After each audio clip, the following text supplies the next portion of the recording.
up, people? Ross out here in Singapore, and thank you so much for joining me back on the Night Owl podcast. It's been a minute.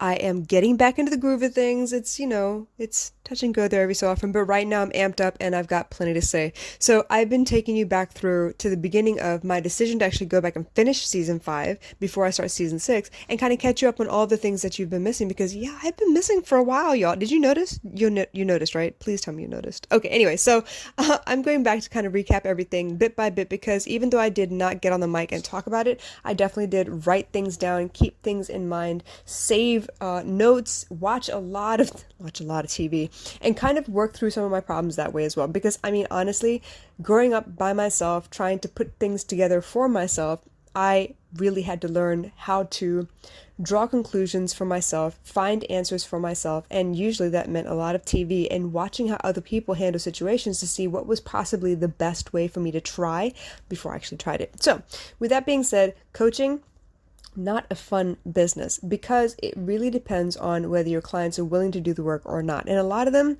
they want it really badly, but when they find out exactly what they have to do to get to where they want to be, some of them usually quit. Some of them usually get offended, and some of them, I'm very proud to say, stick with it, really work through some of these problems, and are willing to be honest enough to tell me the whole story from their point of view so I can point out where they might be too hard on themselves or they have other things they should be considering that maybe had never crossed their mind before. So I love coaching. It is what I was born to do. I will never, ever, ever quit.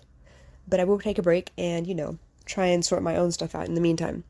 There was a lot of imposter syndrome last year. I feel like because I was drawing a conclusion that I had tied, an expectation to my disappointment. I had the expectation that if I had many, many, many clients, that would mean that I was successful. But by the end of 2021, I'll tell you this. If I have a few clients and I get to spend some time with them and they come out a different person, and because they've changed and they're pleased with their changes, they've affected change in their families and their backyards and their communities, that to me is now success. And that took me a long time to get there, okay? It's not like I have funnels everywhere. It's not like I talk about my business all the time. Honestly, most people that come to my page don't know what I do. And that's okay. I'm working on the messaging, right? But for those of you, if you are interested, I teach emotional intelligence. I teach it my way. It is not the same as anybody else, although I do pick and choose aspects and modalities from other places because let's face it, there is no new information out there. Everyone's tried and done something once before already and probably written a book about it. So through my vast self-development journey, I have read as much as I could, imbibed as much as I could, and then I try to put my own spin on things because I want it to be relatable. I don't want to speak at a professor level. I don't want to talk down to anyone. And I've always been of the assumption that if I don't know it well enough to teach a 6-year-old, as in like in really simple terms, then I don't know my material well enough. So with that being said, I am constantly evolving. You already know this if you've been following me for a while. I take my inspiration from all over. Conversations that I have in person, online, on Zoom, conversations that I watch and listen to, podcasts, songs, lyrics, the way people describe things. I really do pick up on all of those things. And I think it's from, 30 years of observing first before I decided to open my mouth and say, hey, you know what? I see a similarity here. Maybe I could help you with this. So 2021, y'all, it was tough. It kicked me in my butt. It made me reassess a lot. And as much as I tried really hard to kind of get in the groove of posting again, I was stuck. I'm not going to lie. I didn't know what my Instagram feed should look like because I was tired of the way it already looked. It's been like that for a couple of years now. And I tried, really throwing myself into Canva and creating new things. And that was fun for a while, but then it was also very, very tiring along with all the chaos that was going on at home. And then, I just decided I'm just going to take a break and I'm going to focus on the few clients that I do have. And I launched a brand new course. I launched a course very quietly. It's a correspondence course, which is something that no one else that I know of has done before, mostly because I was seeing a lot of people copy me. So this is where some of my imposter syndrome came in. People were copying me, but when they pasted it, it was different from what I said originally. And they would not have obviously give me credit, but it was like I was doing the legwork for them, and then they were taking my work and passing it off as, oh yes, I'm a therapist and I could definitely help you. I could hear myself coming out of a lot of different people's mouths here in Singapore. And with that being said, I was kind of sad because we could work on this together. together we could move a lot of needles for a lot of people. We could make sure that we made such a difference in mental health that people would not be afraid to admit that they need help, that they wanted somebody to be there with them, to listen to them. It was more than just therapy and digging into your root causes of everything and the originating incident. It's more like, I need somewhere where I can tell people my opinion and not be judged for my opinion, because that's what I feel right now. And even though it's an opinion right now, it doesn't mean it's going to be, the fact for the rest of my life, but I feel like I need to say it somewhere and get feedback on it without judgment. And so I think that my correspondence course has been such a success, because there are a few people that have gone through it and really dug in deep and really stuck with the program, as heavy as it was. I mean, it's a lot of thinking, it's a lot of beating yourself up, even though I'm telling you not to beat yourself up. For those people that actually stuck with it, thank you.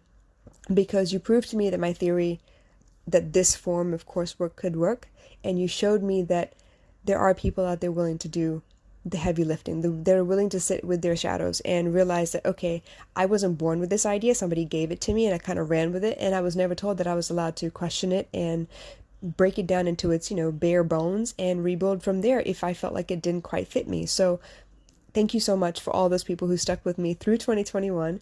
And then, of course, the imposter syndrome. Because I didn't have tons of money. Money was, for me at the time, the idea that I could measure the amount of income that I was getting against my worth in the world. Now, that isn't to say that I am not worthy. I know, logically, I know I'm worthy. I know I have what it takes to make a difference. But for me to be able to reach the clients that I needed to reach, there was a lot of friction at home that was kind of preventing me from doing that. And part of it is, yes, I'm using it as an excuse, because I could damn well have been like, in your face, I'm going to do it anyway. But I'm one of those people, when I'm criticized for something, I definitely turn inward and check to make sure that I'm not actually doing what I'm being accused of.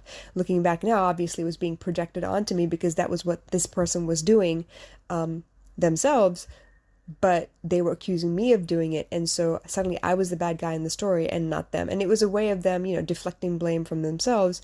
And it made me, I think they knew me well enough that they knew that if they pointed this out about me, that I would take the attention off of them and suddenly focus on myself, and they escape scot-free. So a lot of imposter syndrome. I have been told that, I am toxic positivity. I have been told that I am not good enough to treat people with mental health illnesses, that people that have already been diagnosed with something, because I couldn't even take care of the people that are around me.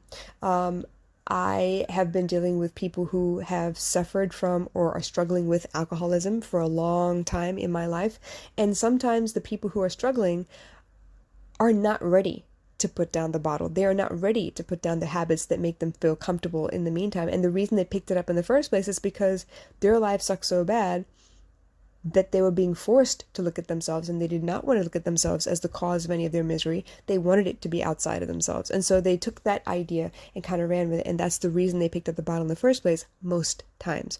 So with that being said, there was a lot of static from at home. There was a lot of difficulty in my day-to-day life, because I was seriously trying my best to be a good mom, trying my best to be a good provider, trying my best to be a good coach. And that is a lot of hats already just to wear, on top of being nursemaid to people who did not feel the need to live up to their age and be responsible like they could be.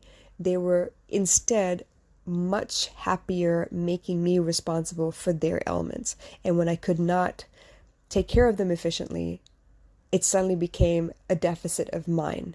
Why aren't you able to take care of me? Why aren't you good enough to take care of me? See, you're not worthy. And it was a lot of things that I had to battle on my own. And obviously I'm not one of those people that, outwardly fights, and I don't yell and scream in general. I don't like to do that. But with some people where I feel comfortable enough where I could just, let loose, and they know that I'm not like gunning for them or I'm trying to, start any big trouble. They know that if once I get it out, then I could calm down enough to actually have a decent conversation. But in some places you can't do that. I learned very, very long time ago when I was growing up with my mom that I can't yell back at my mom, right? She's not going to take it the same way that my brother would take it if I yelled at him. And so in that same regard, there are certain people in my life where I couldn't do that with. I was not allowed to show any change in my demeanor or my facial expression or my behavior or they would be highly offended and then think that I had an attitude for no good reason. And then it would be a situation where I had to justify why I had a sudden, change happen on my face, even if it was for a moment, where they would then pick at the fact that, oh, how dare you show me the disrespect, and I don't deserve this, and I'm not asking too much of you. And it was just this long-winded drama. Anyway, so that's beside the point. The point is, right now, I know I'm hip to the game. I recognize the ploy that's being used to kind of deter me from doing the thing that I want to do the most. And part of the reason that they were sidetracking me on purpose is because the more I am there for my clients, the less I am there for these people. So all of this comes down to simple human behaviors. Now, when it comes to work, though, I've always been the kind of person that is willing to do the work for the money. I am not about to, promise you some great and magical transformation and not actually provide the framework within which you'll be able to achieve said transformation. I'm not giving you a magic bullet. There's no $10,000 in 6 months. And beyond all of that, the kind of transformation I'm teaching about and I'm offering is not the kind of transformation that will immediately give you money in your hand. It's not going to immediately give you the job promotion or the love of your life. I've had so many people come to me who are on the twin flame journey and are asking me to help them, sort out how do they call in their twin flame and why is the twin flame not responding? And of course, already they have a specific face in mind that is attached to their idea of who their twin flame is. But we've had to go through situations where I have to explain, yes, tarot cards are great and everything, but you can't get addicted to them. You can't continually go back to check on whether it's a confirmation of what you think it is or not using tarot cards, because eventually you will stop trusting your own gut intuition.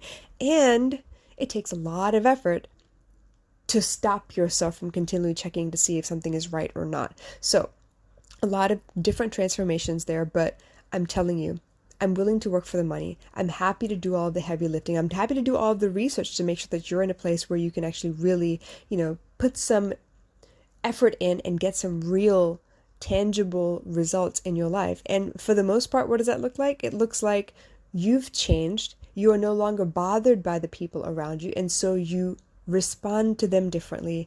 You approach them differently. And because you approach and respond instead of react and demand, they slowly change as well. And suddenly your environment starts to magically, okay, I use the word magically, it's not really magical. Your environment begins to change in response to all of you, right? So it becomes less toxic, it becomes less hostile. You're able to actually have conversations instead of just arguments, and life slowly begins to get better. But not everyone understands what that takes. And so for me to be able to look back on my own life, see that it's happening again sometimes in some places in my life, especially 2021, right? And then tell you that this is the kind of transformation I'm able to offer, it has to resonate with you as the kind of thing that you really want. And generally, who is my audience? People who have hit rock bottom, people who have gone to therapy and it's not working, people who have taken all the medication and it's still not working, people who have, removed people and cut people off, but it's still happening over and over again in different circles and they don't understand why. I am here for rock bottom. I am here for the people who have exhausted every other possibility and are willing, finally, to just listen to some advice that might help them, guide them back to what is that word I'm looking for? Reintroduce themselves to their gut instincts and their own unique way of gathering information through their senses and watching behaviors so that they understand what's actually going on, and to be brave enough to ask questions along the way. So as much as I would like to say that this was a simple process, that it was, I had a toxic relationship and then I came out of it and now I'm great. Nope, that's not what it was. And the following podcast episodes, I hope, will actually highlight, describe, illustrate some of these situations so you can see that if these crazy thoughts occur to me, of course, they're okay and normal if they occur to you. Now, what you do about them afterwards, that's when we need to talk, and I can help you maybe sort out some things and put together a practical game plan, something that's actually easy enough to implement on a daily basis and won't feel like so much work all the time. So I don't know, I'm feeling pretty good. I feel like there is a lot to unpack, of course, and I feel like if you just bear with me, if you can be patient for a little while and listen through some of these things, I think you'll find hope. I think you'll find hope, and that's actually all I want. I want you to find hope. And if you want guidance, you know where I am. I'll catch you later. Bye.